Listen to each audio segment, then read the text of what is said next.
किनारे खड़ा वह सफेद संगमरमर का ढांचा जिसे दुनिया ताजमहल के नाम से जानती है, केवल ईंटों और पत्थरों की इमारत नहीं है। यह एक ऐसा विचार है जिसने सदियों से प्रेमियों को प्रेरित किया और इतिहासकारों को उलझाया है। लेकिन पिछले कुछ दशकों में इस मोहब्बत की निशानी के गुंबदों के ऊपर एक अलग ही तरह का धुआं उठ रहा है, संदेह का धुआं। आज जब हम ताजमहल को देखते हैं तो हमारी आंखों के सामने दो तस्वीरें उभरती हैं। पहली तस्वीर एक मुगल बादशाह की है जिसने अपनी बेगम की याद में दुनिया का सबसे खूबसूरत मकबरा बनवाया। दूसरी तस्वीर एक प्राचीन मंदिर की है जिसे वक्त की धूल और राजनीति के पर्दों ने हमसे छिपा लिया है। इस कहानी की शुरुआत होती है उन बंद दरवाजों से जिन्हें खोलने की मांग आज देश की सबसे बड़ी अदालतों तक जा पहुंची है। ताजमहल के मुख्य चबूतरे के नीचे 22 ऐसे कमरे हैं जो सालों से बंद हैं। इन कमरों पर लगे ताले केवल लोहे के नहीं हैं, बल्कि ये उन राजों के पहरेदार हैं जो शायद इतिहास की पूरी किताब को ही बदल सकते हैं। याचिकाकर्ताओं का दावा है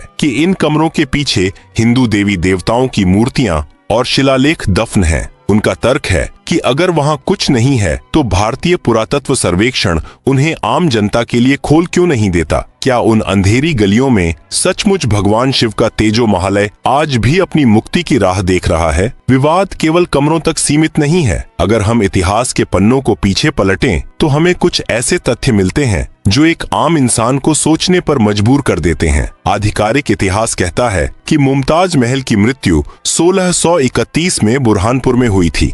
उन्हें वहां ताप्ती नदी के किनारे एक बाग में दफनाया गया था। करीब 6 महीने बाद उनके शव को आगरा लाया गया। सवाल यह उठता है कि क्या एक शव को इतने महीनों तक सुरक्षित रखना उस दौर में संभव था? और अगर शाहजहां ने सचमुच एक नया महल बनवाया था तो औरंगजेब का वह पत्र क्या कहता है जो उसने अपने पिता को लिखा था? उस पत्र में औरंगजेब ने शिकायत की थी कि ताजमहल की इमारत पुरानी हो चुकी है और उसकी छतों से पानी टपक रहा है। यदि ताजमहल 1653 में बनकर तैयार हुआ था तो मात्र 1-2 साल में ही उसमें दरारें कैसे आ गईं? क्या इसका मतलब यह है कि शाहजहां ने किसी पहले से बनी हुई इमारत की मरम्मत कराई थी? यह एक ऐसा मोड़ है जहां इतिहास और लोक कथाएं आपस में टकराती हैं। एक तरफ आधुनिक इतिहासकार हैं जो फारसी दस्तावेजों और पादशाहनामा का हवाला देते हैं। दूसरी तरफ वे लोग हैं जो इमारत की वास्तुकला की ओर इशारा करते हैं। ताजमहल की दीवारों पर बने कमल के फूल, कलश की आकृतियां और वह त्रिशूल नुमा आकार जो गुंबद के सबसे ऊपर स्थित है, ये सब क्या केवल इत्तेफाक हैं? इस्लामी वास्तुकला में आमतौर पर चांद और सितारे का महत्व होता है, लेकिन ताजमहल के शिखर पर जो नारियल और कलश की आकृति दिखाई देती है वह हिंदू मंदिरों की एक खास पहचान है। आज की सूचना क्रांति के दौर में सच और झूठ के बीच की लकीर बहुत धुंधली हो गई है। पीएन ओक जैसे लेखकों ने एक ऐसी थ्योरी दी जिसने करोड़ों भारतीयों के मन में जिज्ञासा पैदा कर दी। उन्होंने दावा किया कि ताजमहल शब्द ही संस्कृत के तेजो महालय का अपभ्रंश है। हालांकि गंभीर इतिहासकारों ने इस थ्योरी को कई बार नकारा है, लेकिन जनता के मन में उठे सवालों का जवाब केवल कागजों से नहीं दिया जा सकता। लोग सबूत चाहते हैं। लोग उन 22 कमरों के भीतर की धूल को साफ होते देखना चाहते हैं। इस विवाद ने न केवल भारत में बल्कि पूरी दुनिया में हलचल मचा दी है। संयुक्त राष्ट्र की यह विश्व धरोहर स्थल आज एक कानूनी जंग का मैदान बन गई है। एक तरफ भारत की सांस्कृतिक पहचान है और दूसरी तरफ ऐतिहासिक न्याय की मांग। क्या सचमुच शाहजहां ने राजा जय सिंह से यह जमीन खरीदी थी? क्या उस वक्त वहां कोई हवेली थी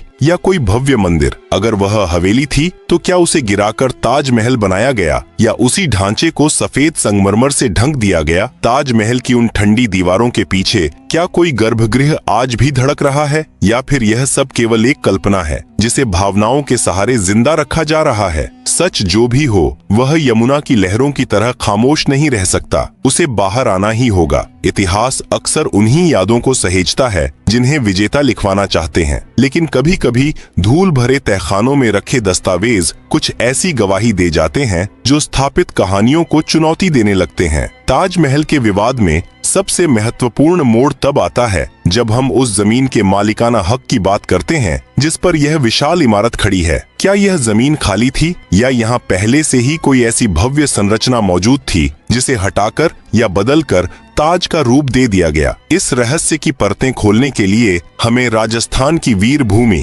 जयपुर के राजघराने की ओर रुख करना होगा। पिछले कुछ वर्षों में जयपुर की पूर्व राजकुमारी और भाजपा सांसद दिया कुमारी ने एक ऐसा बयान दिया जिसने पूरे देश का ध्यान खींचा। उन्होंने दावा किया कि ताजमहल जिस जमीन पर बना है वह मूल रूप से जयपुर के राजा जय सिंह की निजी संपत्ति थी। उन्होंने यह भी कहा कि उनके पास ऐसे दस्तावेज मौजूद हैं जो साबित करते हैं कि मुगल बादशाह शाहजहां ने उस जमीन को अधिग्रहित किया था। लेकिन क्या यह अधिग्रहण जबरदस्ती था या किसी सौदे का हिस्सा? इतिहासकारों और शोधकर्ताओं ने जब जयपुर के सिटी पैलेस संग्रहालय के रिकॉर्ड खंगाले तो उन्हें शाहजहां द्वारा जारी किए गए कुछ शाही फरमान मिले। इनमें से एक विशेष फरमान जो 28 दिसंबर 1633 का बताया जाता है, इस पूरे विवाद की धुरी है। आधिकारिक ऐतिहासिक वृत्तांतों में इन फरमानों का विस्तृत जिक्र मिलता है। इन दस्तावेजों के अनुसार शाहजहां ने अपनी बेगम मुमताज महल को दफनाने के लिए यमुना किनारे की उस जगह को चुना जहां राजा मान सिंह की एक आलीशान हवेली हुआ करती थी। दिलचस्प बात यह है कि राजा जय सिंह वह जमीन बादशाह को मुफ्त में भेंट करना चाहते थे, क्योंकि वह मुगलों के प्रति वफादार थे और उनके सेनापति भी थे। लेकिन बादशाह शाहजहां ने इसे मुफ्त में लेने से इनकार कर दिया। इसके बदले में उन्होंने राजा जय सिंह को 4 अन्य बड़ी हवेलियां इनाम में दी जो उस समय के दिल्ली और आगरा के इलाकों में स्थित थीं। यह तथ्य इस बात को कमजोर करता है कि जमीन जबरदस्ती छीनी गई थी, लेकिन यह एक नए और बड़े सवाल को जन्म देता है। उस हवेली का क्या हुआ? मुगल दरबार के आधिकारिक इतिहासकार अब्दुल हमीद लाहौरी ने अपनी पुस्तक पादशाहनामा में लिखा है कि मुमताज के मकबरे के लिए राजा मान सिंह की उस हवेली को चुना गया जो उस समय राजा जय सिंह के अधिकार में थी। लाहौरी ने इस जगह को आली मंजिल कहा है। कुछ लोग तर्क देते हैं कि हवेली या मंजिल शब्द का इस्तेमाल केवल रिहायशी इमारत के लिए नहीं बल्कि एक बड़े परिसर के लिए किया गया था जिसमें मंदिर भी हो सकता था। पीएन ओक और उनके समर्थकों का मानना है कि वह हवेली दरअसल भगवान शिव का मंदिर तेजो महालय थी।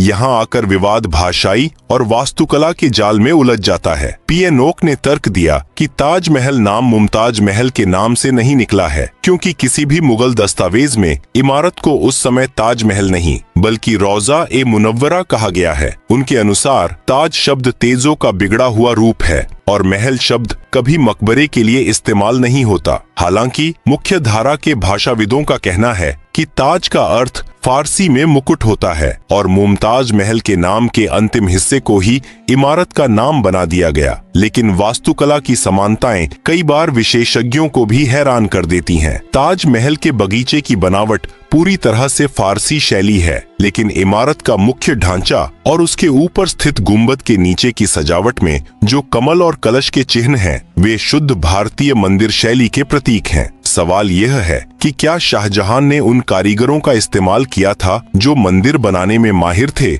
इसलिए उन्होंने अनजाने में ये चिन्ह बना दिए, या फिर वे चिन्ह उस पुरानी संरचना का हिस्सा थे जिसे शाहजहां ने नष्ट नहीं किया। विवाद का एक और सिरा 13वीं शताब्दी तक जाता है। कुछ शिलालेखों और स्थानीय मान्यताओं के आधार पर यह दावा किया जाता है कि राजा परमर्दी देव ने सन 1212 में यहाँ एक भव्य शिव मंदिर बनवाया था। अगर यह सच है तो क्या 400 साल बाद भी वह मंदिर उसी स्थिति में था जब शाहजहां ने उसे देखा? इतिहास की किताबें यहाँ मौन हो जाती हैं। ताजमहल की भव्यता को देखने के लिए हर साल लाखों लोग दुनिया भर से आते हैं। वे मुख्य मकबरे में जाते हैं, मुमताज और शाहजहां की कब्रों को देखते हैं और कुरान की आयतों से सजी दीवारों की प्रशंसा करते हैं। लेकिन बहुत कम लोग जानते हैं कि उनके पैरों के नीचे उस विशाल सफेद चबूतरे के भीतर एक अंधेरी दुनिया बसी है। ये हैं ताजमहल के वे 22 रहस्यमयी कमरे जो दशकों से आम जनता के लिए बंद हैं और जो आज एक बड़े विवाद का केंद्र बन चुके हैं। मई 2022 में यह मुद्दा तब सुर्खियों में आया जब इलाहाबाद हाई कोर्ट की लखनऊ बेंच में एक याचिका दायर की गई। याचिकाकर्ता का तर्क सरल लेकिन गहरा था कि हमें यह जानने का अधिकार है कि कि उन बंद दरवाजों के पीछे क्या है। उन्होंने मांग की कि पुरातत्व विभाग को एक विशेष समिति बनानी चाहिए जो इन कमरों की जांच करे और यह देखे कि क्या वहां किसी मंदिर के अवशेष छिपे हैं। हालांकि कोर्ट ने इस याचिका को यह कहते हुए खारिज कर दिया कि ऐतिहासिक शोध करना इतिहासकारों का काम है, अदालतों का नहीं। लेकिन इस कानूनी हार के बावजूद जनता के मन में जो सवाल पैदा हुआ वह खत्म नहीं हुआ। सवाल यह उठता है कि अगर वहां कुछ नहीं है तो वे कमरे बंद क्यों हैं? विशेषज्ञों का कहना है कि ताजमहल के नीचे बने ये कमरे दरअसल कोई रहस्यमयी कक्ष नहीं है, बल्कि एक लंबा मेहराबदार गलियारा है। मुगल कालीन वास्तुकला में इस तरह के भूमिगत ढांचे आम थे। इनका मुख्य उद्देश्य विशाल और भारी इमारत को मजबूती प्रदान करना और नदी के किनारे की नमी से मुख्य ढांचे को बचाना था। विभाग का तर्क है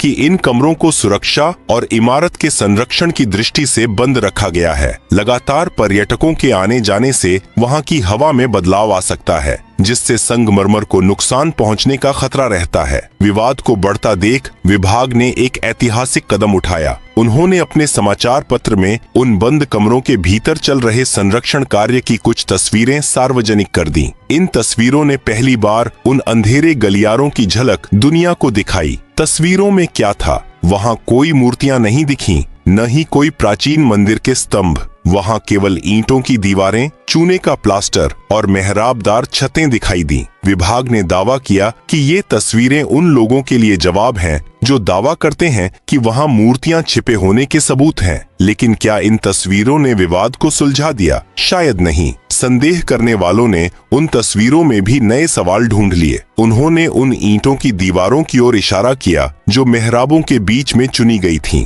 सवाल पूछा गया कि ये दीवारें बाद में क्यों बनाई गईं? क्या इनके पीछे कुछ छिपाया गया है? इतिहासकारों का कहना है कि इन दीवारों को इसलिए बनाया गया था ताकि ढांचे को अतिरिक्त सहारा मिल सके। इस रहस्य को समझने के लिए हमें ताजमहल की तुलना दिल्ली के हुमायूं के मकबरे या सफदरजंग के मकबरे से करनी चाहिए। वहां भी इसी तरह के भूमिगत कक्ष और गलियारे मौजूद हैं। यह मुगल शैली की एक मानक प्रक्रिया थी। मुमताज की असली कब्र भी इसी तरह के एक भूमिगत कक्ष में स्थित है, जिसे साल में केवल 3 दिन खोला जाता है। फिर भी एक बड़ा सवाल खड़ा रहता है कि अगर शाहजहां ने इसे शून्य से बनाया था तो उसने नीचे इतने जटिल गलियारे क्यों बनवाए? क्या यह संभव है कि शाहजहां ने पहले से मौजूद किसी ढांचे के ऊपर ताजमहल खड़ा किया हो? कुछ विशेषज्ञों का मानना है कि यमुना के किनारे की मिट्टी रेतीली होती है, इसलिए एक भारी इमारत को टिकने के लिए एक बहुत मजबूत आधार की जरूरत होती है। ताजमहल का आधार कुओं पर टिका है, जिन्हें आबनूस और महोगनी जैसी लकड़ियों से भरा गया है, जो पानी में रहने पर और मजबूत हो जाती हैं।